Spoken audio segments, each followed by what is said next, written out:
মৌলভীবাজারের শ্রীমঙ্গলে পৌষ সংক্রান্তি উপলক্ষে বসেছে ঐতিহ্যবাহী মাছের মেলা। শহরের নতুন বাজারে রোববার রাত থেকেই শুরু হয়েছে এই মেলা, যেখানে নানা প্রজাতির বড় বড় মাছ নিয়ে হাজির হয়েছেন বিক্রেতারা।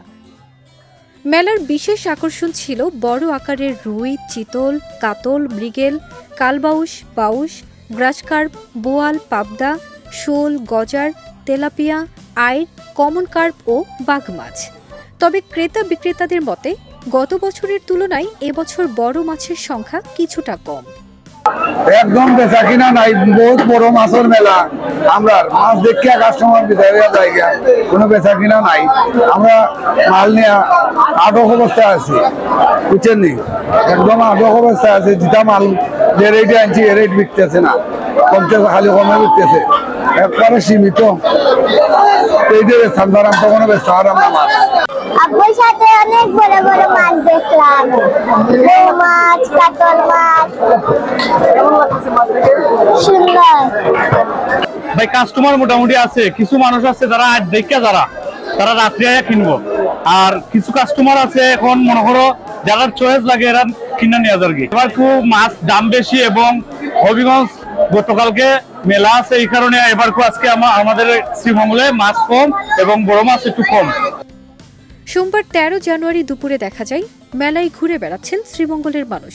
কেউ মাছ কিনে নিয়ে যাচ্ছেন, আবার কেউ শুধু বড় মাছের সৌন্দর্য উপভোগ করে ফিরছেন। বাজারে আসা ক্রেতারা জানান, এই ধরনের মেলা আমাদের ঐতিহ্যের অংশ। এখানে আসলে শুধু মাছ কেনাই নয়, বড় বড় মাছ দেখে আনন্দও পাওয়া যায়। বিক্রেতারা বলছেন, এবার মাছ কম এসেছে, তবে ক্রেতাদের আগ্রহ কমেনি। বড় মাছের চাহিদা সবসময় বেশি। আমার মনে হয় আগে যে মাছের মেলা বসতো এখনো কিন্তু তার ঐতিহ্য ঠিকই আছে। এখনো মাছের মেলায় বাজারে প্রচুর মাছের দেখা মেলে। দেশের বিভিন্ন প্রান্ত থেকে মাছ আছে এবং প্রচুর মাছ পাওয়া যায় এবং মাছের কেনা বেচা বলা হয়। এই শ্রীমঙ্গলে বাজারে প্রায় কয়েক কোটি টাকার মাছ বেচা কেনা। বুঝা না কিছু দেওয়া যাক, পরবর্তী কি অবস্থা হয়, ওর কাস্টমার কম। পৌষ সংক্রান্তির মাছের মেলা শ্রীমঙ্গলের ঐতিহ্যের গুরুত্বপূর্ণ অংশ। প্রতি বছরই এই মেলা ঘিরে মানুষের মাঝে উৎসবের আমেজ তৈরি হয়। তবে মাছের সংখ্যা কম হওয়ায় কিছুটা আক্ষেপ থাকলেও মানুষের উচ্ছ্বাসে যেন তা হারিয়ে গেছে।